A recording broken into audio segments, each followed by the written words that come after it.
蓝色好掛啲嘢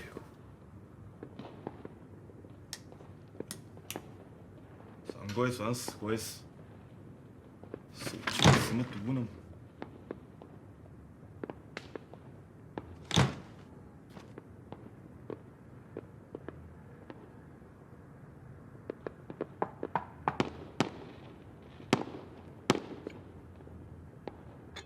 ？It's superbly done in terms of production, and the plot, the setting, the atmosphere, and the resolution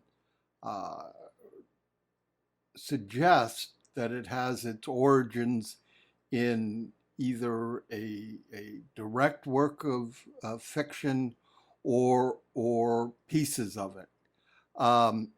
The premise is a herbalist fortune teller is sitting in his shop, and he's listening to the radio, and he hears that a woman has died after taking some herbs and having her fortune told, and it's clear that this news involves him and disturbs him. Then there's a knock at the door, and in comes a woman claiming to be the daughter and threatens the herbalist fortune teller. Well, what happens next, I leave to your imagination or to your actually watching the film, but highly recommend this film. It is has a classic quality. The film is set in one location, which is his office, his pharmacy, and his home, and it has a real theater feel, especially given the way the characters enter from one side and the use of the back mysterious window. I love the sound design, notably of thunder, rain, and radio, and the lightning and police flashlight add to the suspense. I also like the acting, especially the way the lead insists of his innocence and his use of effective silence to show his emotions visually.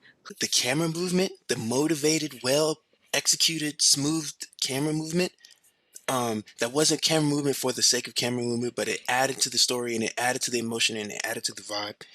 Two, both of their acting was really great. And three, the production design, that house, for one location, you really made the most of it, and it was really, and whatever set deck, whatever lighting y'all did, it really worked, and built a world in that one spot. So really good job overall. Great job.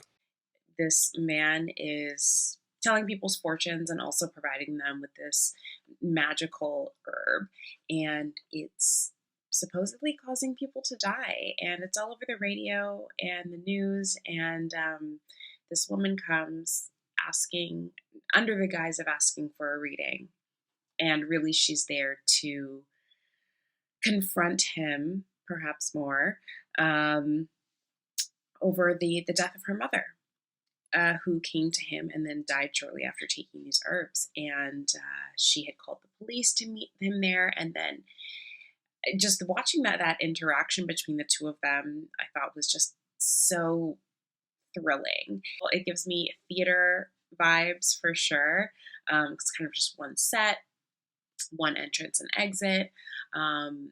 Really, really well done. I like the storyline a lot, and it kind of just brings up thoughts about the consequences of using these things. Is it a coincidence that they died after getting this reading? Is it not?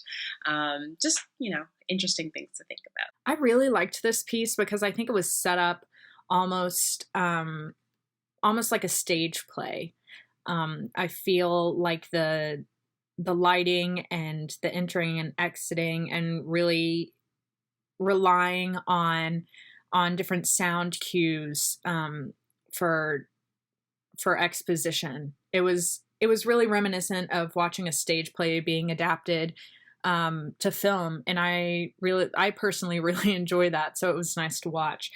Story-wise, I think it was really interesting.